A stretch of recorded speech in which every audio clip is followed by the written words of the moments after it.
The day begins peacefully December 7th, 1941. Two young, hungover pilots, Kenneth Taylor and George Welch, are recovering from the previous night's festivities in their Honolulu quarters. Suddenly, the tranquility is shattered by the piercing wail of the air raid siren. Still heavy with sleep, they scramble from their bunks. Peering outside, they anticipate a routine exercise, but that thought vanishes as the unmistakable sounds of war, booms, rat-a-tat-tat gunfire, and the drone of aircraft flood the air. The gravity of the situation hits them, and they spring into motion.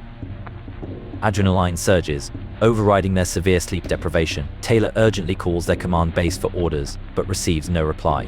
Thinking on his feet, Taylor recalls the training airstrip at Halewa and immediately calls them. Incredibly, someone answers.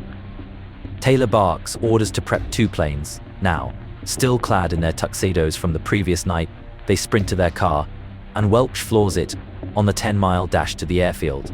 Giant plumes of smoke billow from the base as Japanese forces unleash their destruction. Enemy aircraft strafe their speeding vehicle, but Welch keeps his foot firmly on the accelerator. Tires scream as he slams the car to a stop.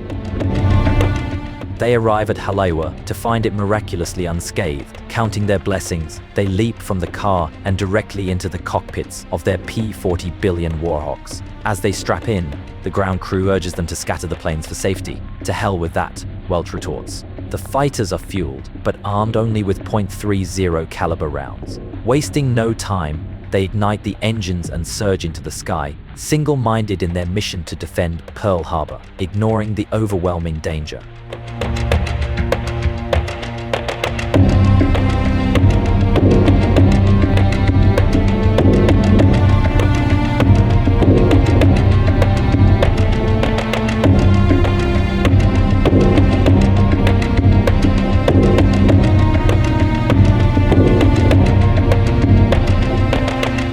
Soon, they spot a squadron of 12 Japanese D-3A1 Val dive bombers orbiting above the base. They immediately dive into the fray, despite facing odds of 6-1. They approach, undetected, the enemy focused on their ground targets. The two pilots exploit this advantage, swooping down on the unsuspecting bombers from the rear, flying wing to wing.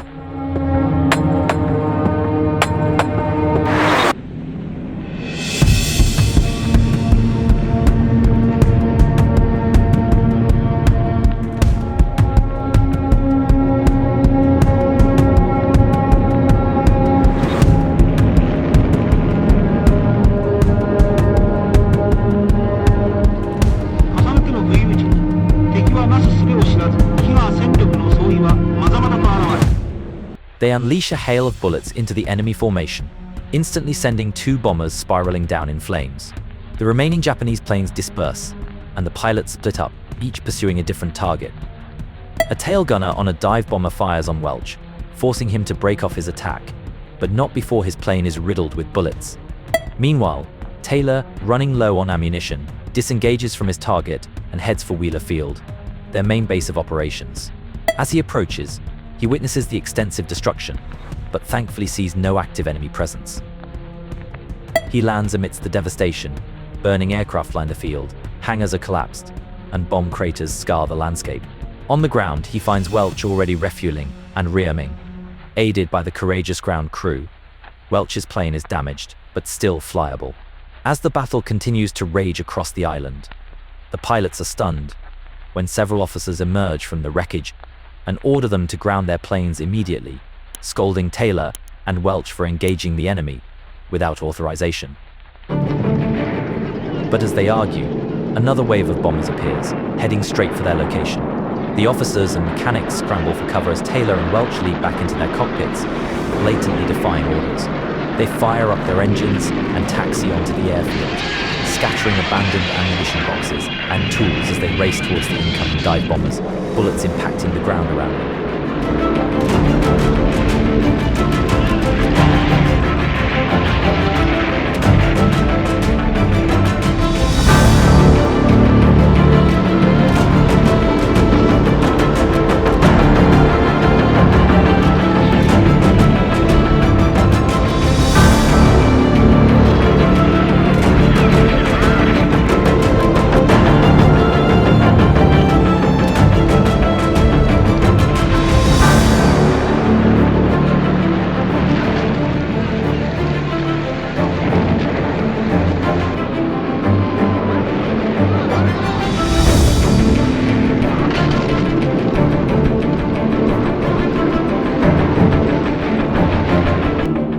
launch into the air just as the enemy planes roar overhead.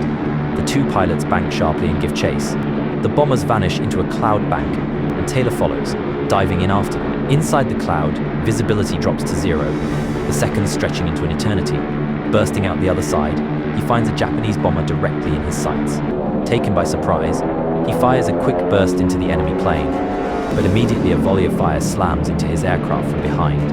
His plane violently shakes as a round tears through the cockpit, missing his head by inches before detonating, sending shrapnel tearing into his leg and arm.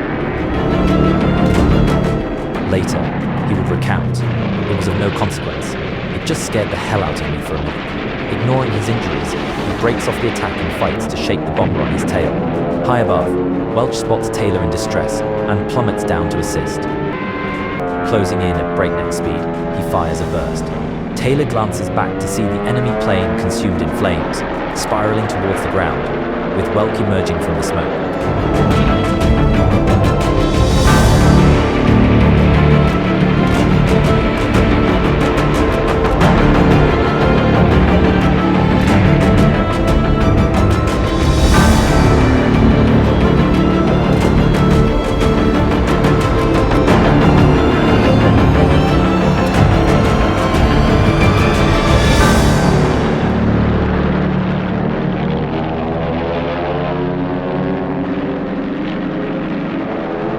Welch's timely intervention had just saved Taylor's life.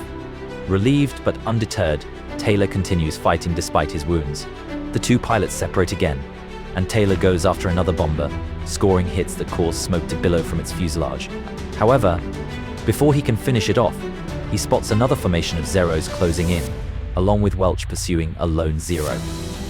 Fearing that the incoming fighters will catch his friend off guard, he abandons his attack and turns to meet the new threat, leaving the damaged bomber to its fate. Fortunately, the Japanese formation veers away, avoiding the airfield, and Welch successfully shoots down the Zero he was chasing. Both pilots return to Halewa Airfield, their planes riddled with damage, but alive against all odds. Welch is credited with 4 confirmed kills that day, while Taylor has 2 confirmed and 2 probable. The tale of Lieutenant Kenneth Marla Taylor and Lieutenant George Welch stands as a testament to uncommon bravery and unyielding determination in the face of overwhelming odds. 2 hungover pilots, clad in tuxedo pants, who, without orders, jumped into their planes to defend Pearl Harbor.